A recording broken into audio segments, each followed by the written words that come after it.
In 1961, a group of reform-minded citizens and religious leaders banded together to drive corruption from Newport, Kentucky.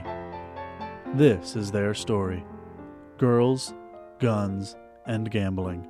How ordinary citizens drove vice out of Newport.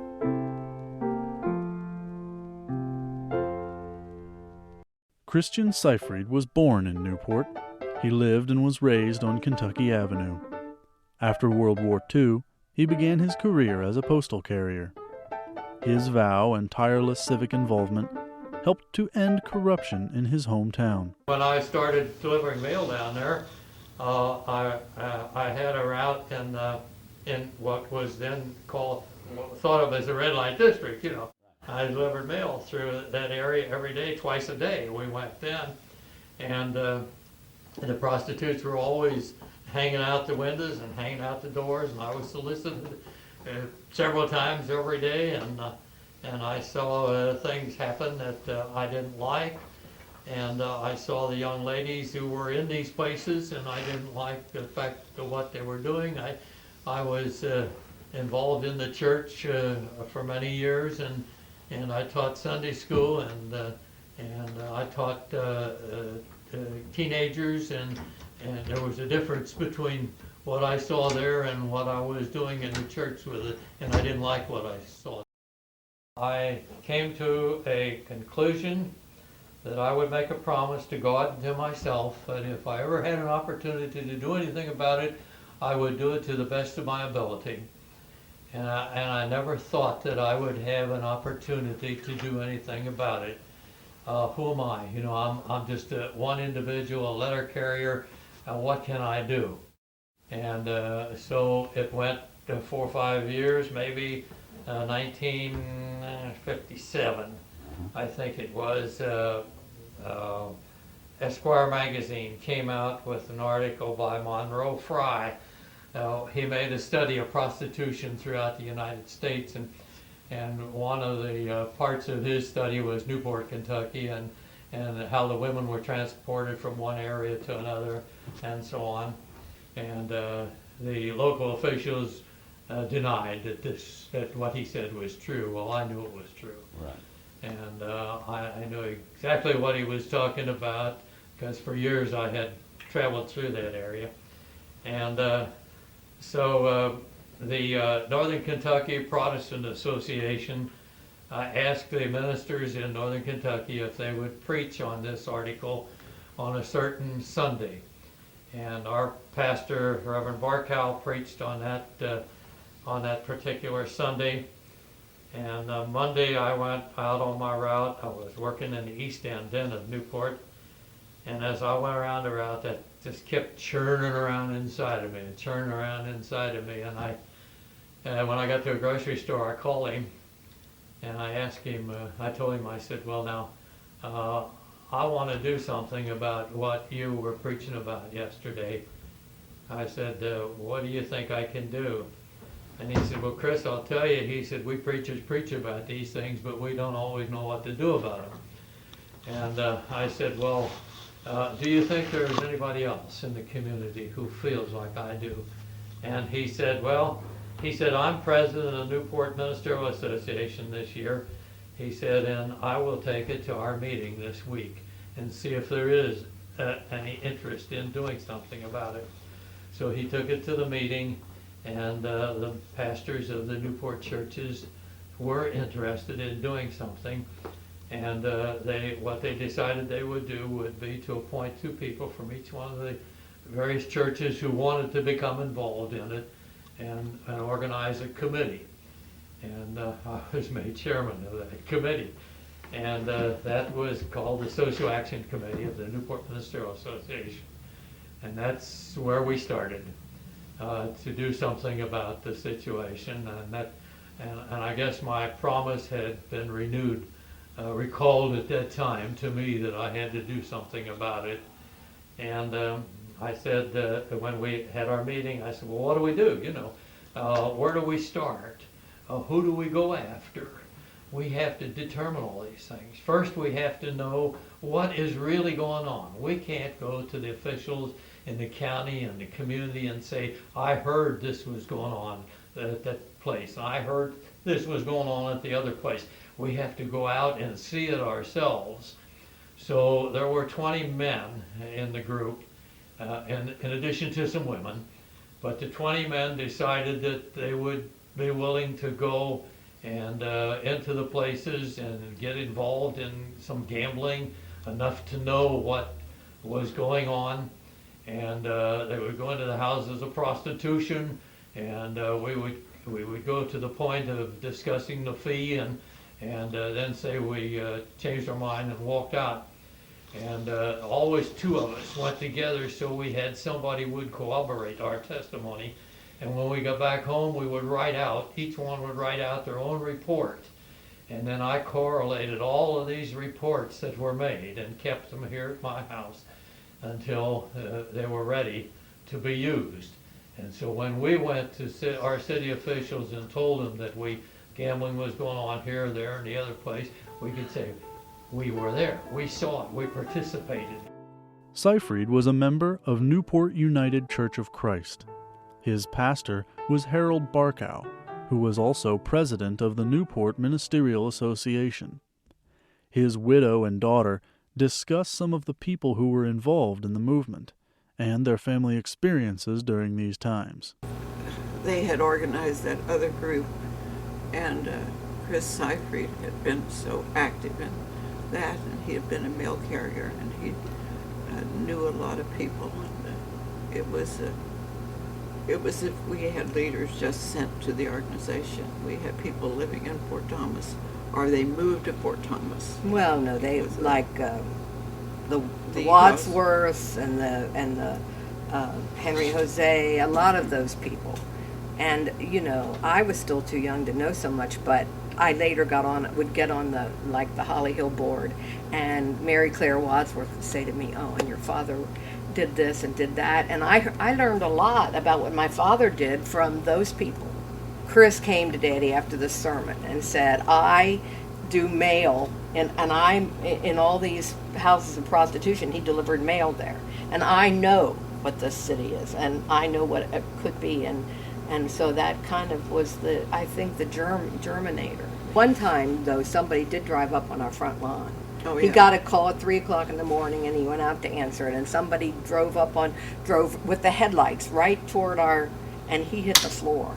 Right. And I remember that, because we all woke up, and I remember that very well. And that had been a threat, and then followed by the scare tactics of driving up on the front lawn and putting the headlights in the window when he answered the phone.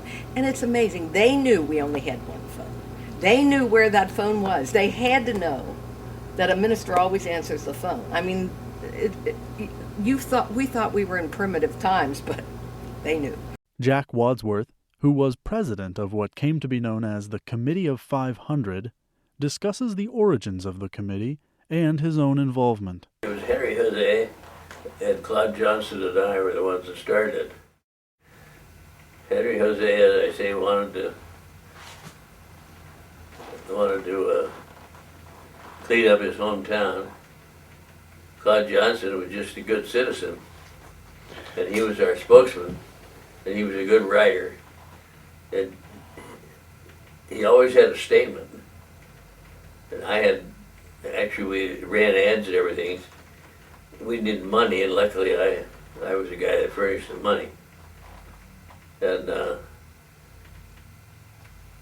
Johnson worked over in Cincinnati, and the newspapers were always calling us to get all this information. So we finally told him, quit calling Jose and quit calling Wadsworth, call Johnson. Well, Murray Sisson-Good cleaned up Cincinnati, and he heard we were trying to form a group in Kentucky, to clean Kentucky up. So he called us. I don't know whether they called Bud Johnson or me or Jose, and suggested we meet and have lunch at the Queen City Club over in Cincinnati, which we did. And he said, "I want to tell you one thing, boys." He said, "You don't want to be Republicans and you don't want to be Democrats. You've got to start an independent party." Because he said, you get in a party situation, and all of, judges are elected, everybody's elected, and he said, they're all playing sides, and he said, there's no way you can do it except start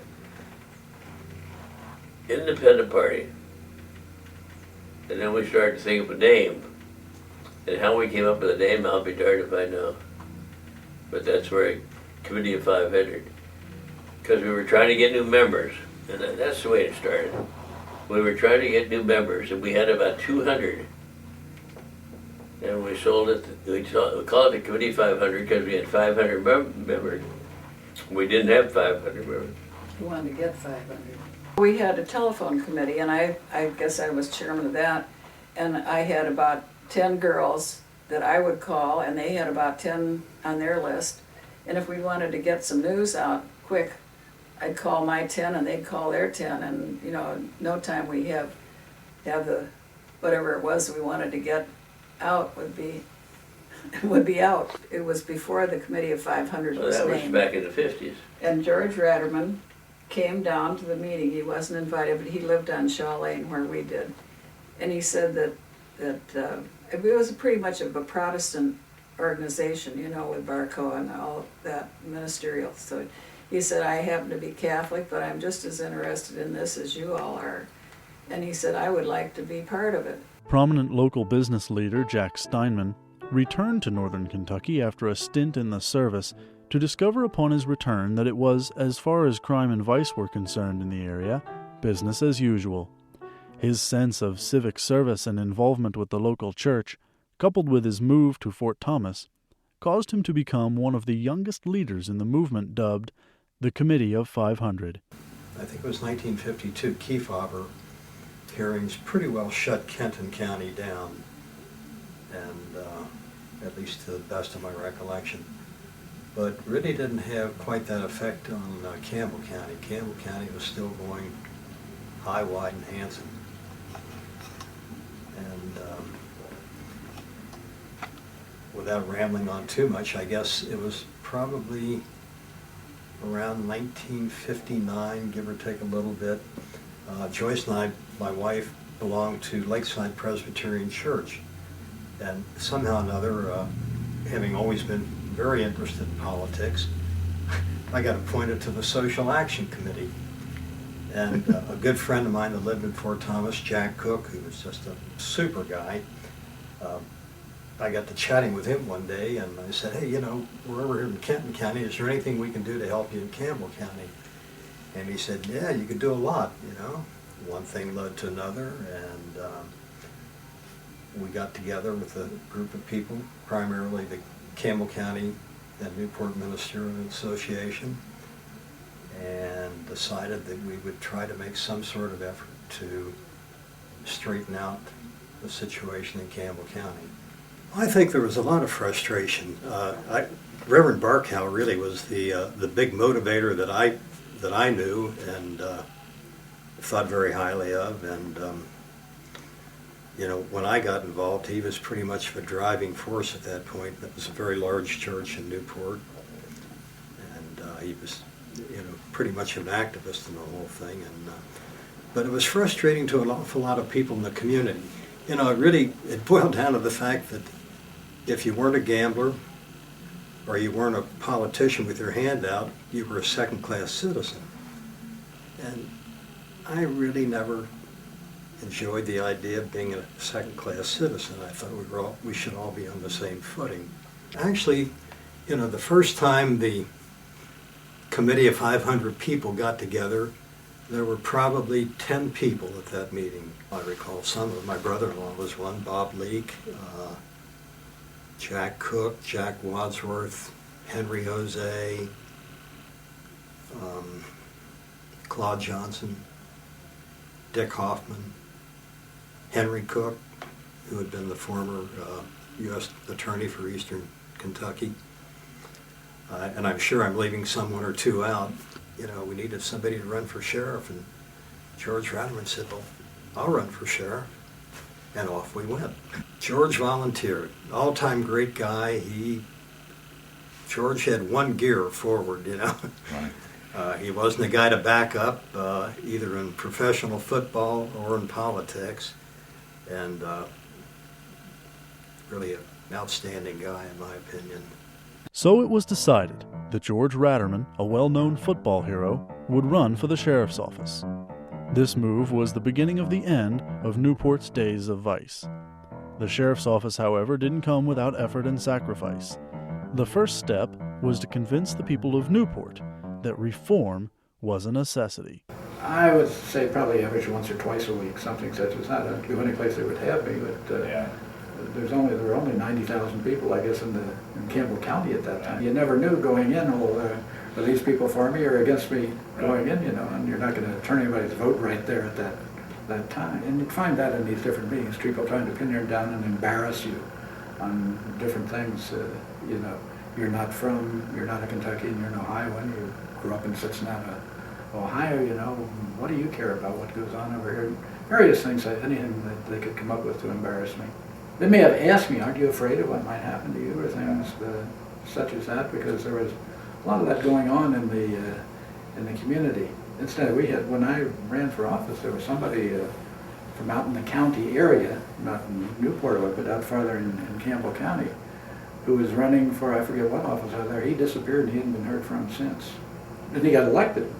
He disappeared about a month, I think, before the election. And to this day, he hasn't been heard from, but he got elected. Yeah. I had a huge advantage going in that my name was known because I played 10 years of professional football. Right. So my name was known that way.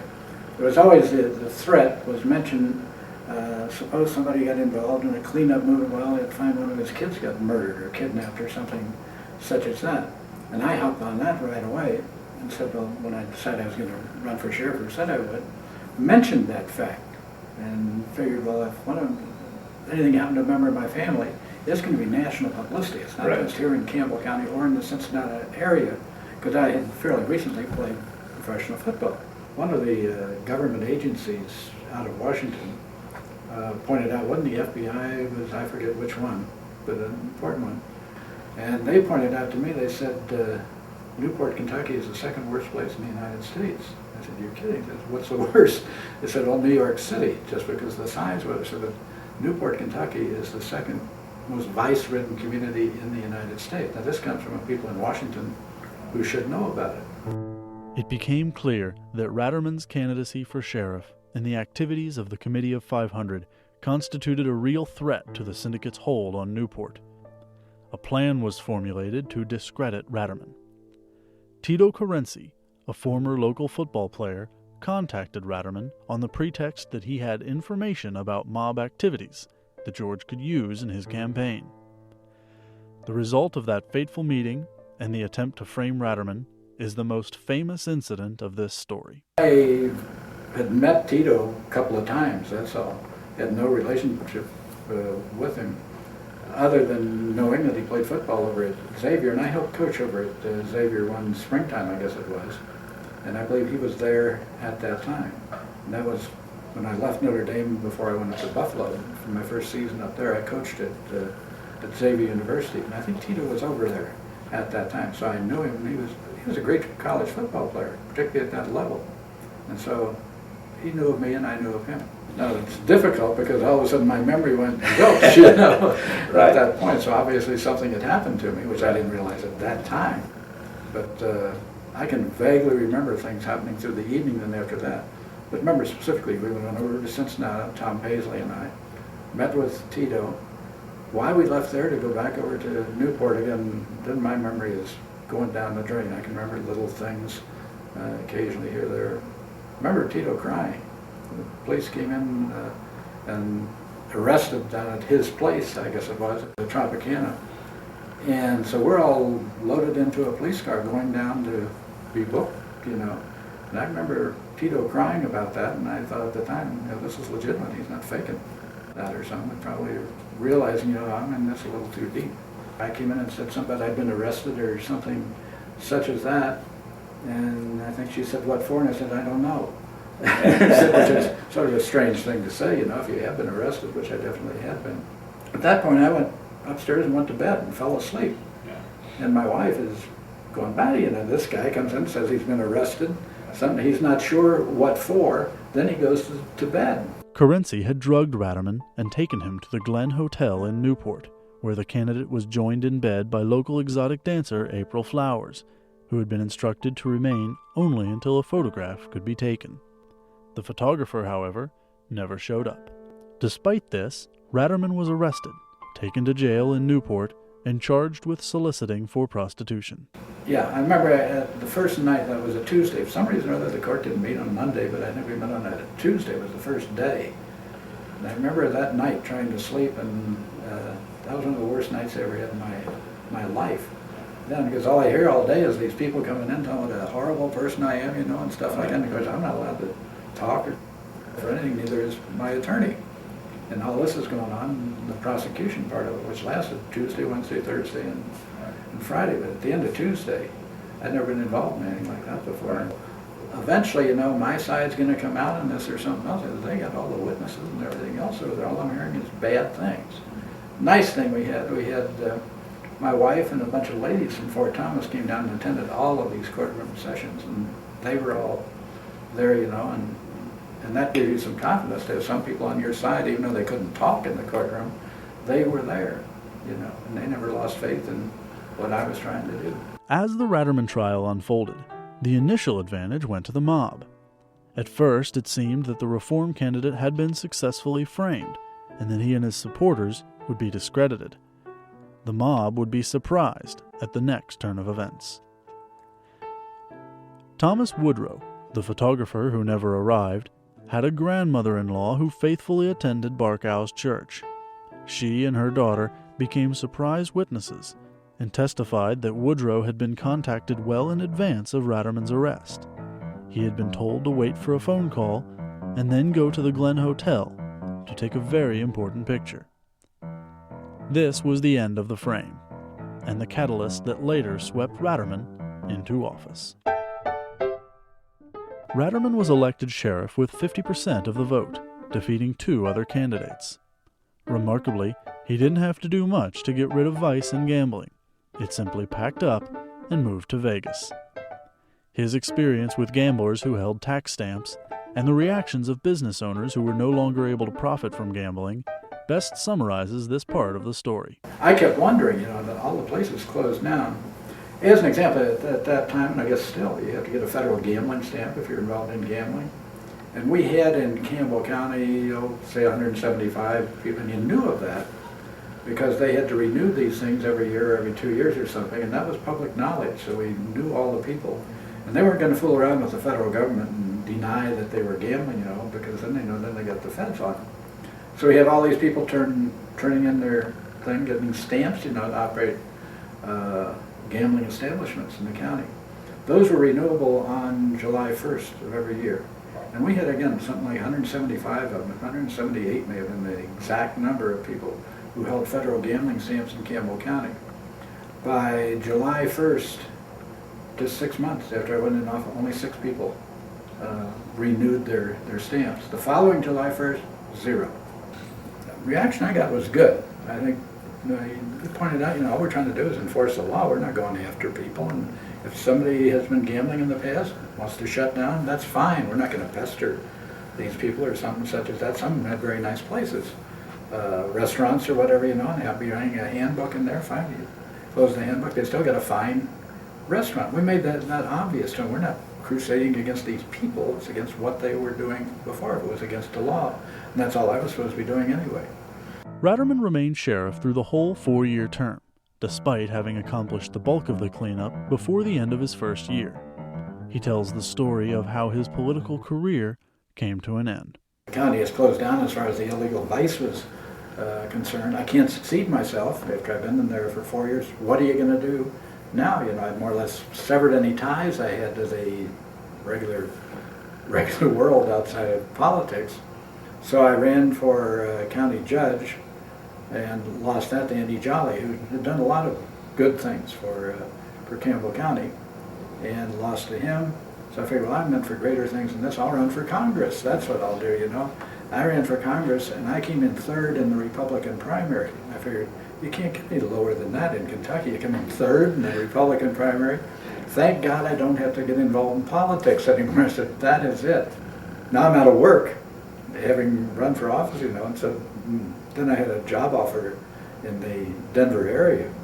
So we moved out here at that time. And I was contacted immediately by some politicians here in town. Hey, we're glad to hear you've moved to town here, and why don't you get involved in politics? And I said, no, thank you. Perhaps the man best known for chronicling the events of this era was Courier-Journal reporter Hank Messick. Messick began his journalistic career in North Carolina, in an area with crime links and activities similar to those in Newport. Reformers, spurned on by an active press, had cleaned up the area. It was memories of this that caused Messick to cover what was going on in Newport and help members of the community with their reform efforts. He later published two well-known books, Syndicate Wife and Razzle Dazzle, each of which chronicled the events that led up to driving the mob out of Newport. Each of the participants had different and fascinating perspectives when asked to summarize their feelings about these events. We could never have had what we have now if this had not happened. And, you know, after a while, you would, like, if you were ever in Las Vegas, you'd see all these people. They all moved to Las Vegas. They left Newport and moved to Las Vegas. I know that to this day, I walked in and a lady was here from Florida the other Sunday, and she said, I've gone from Florida to Newport and back many times. I always hoping to find another Harold Barkow. I can't find it. She said he was the best speaker and really brought things to the point where I felt I could work in it and know what I was doing. And I think that his ability, given by God, made it possible. I know there are many other people that work very hard in that movement, and I'm grateful for them. But it was a real challenge.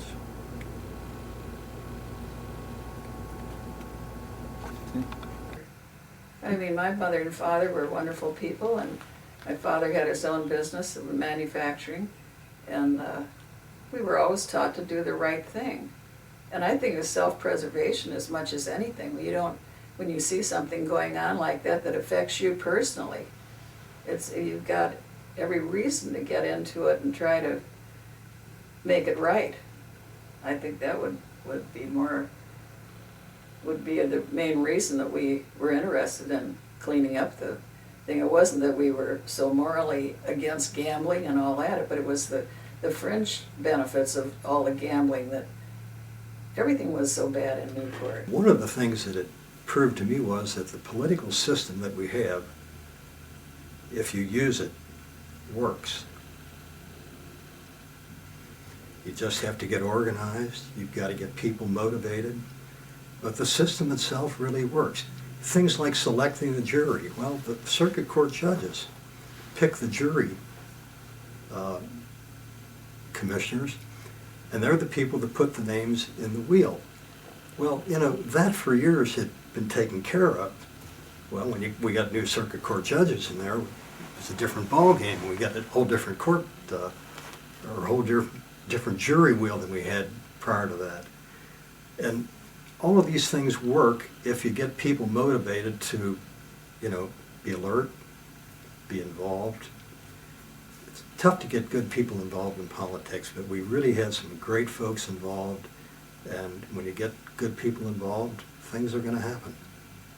I feel we accomplished a lot of good and proved that certain things can be done in a community. You can have a community where certain things are bad, and everybody knows they're bad, you know, and a lot of places I'm sure people think, well, there's nothing we can do about this, you know, and we proved that that's not correct.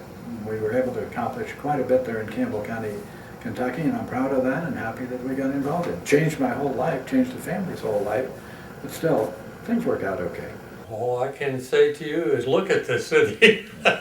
I'm very happy at what has happened along the riverbank down here and Newport, And what has the whole change in the city of Newport and the attitude in the city of Newport.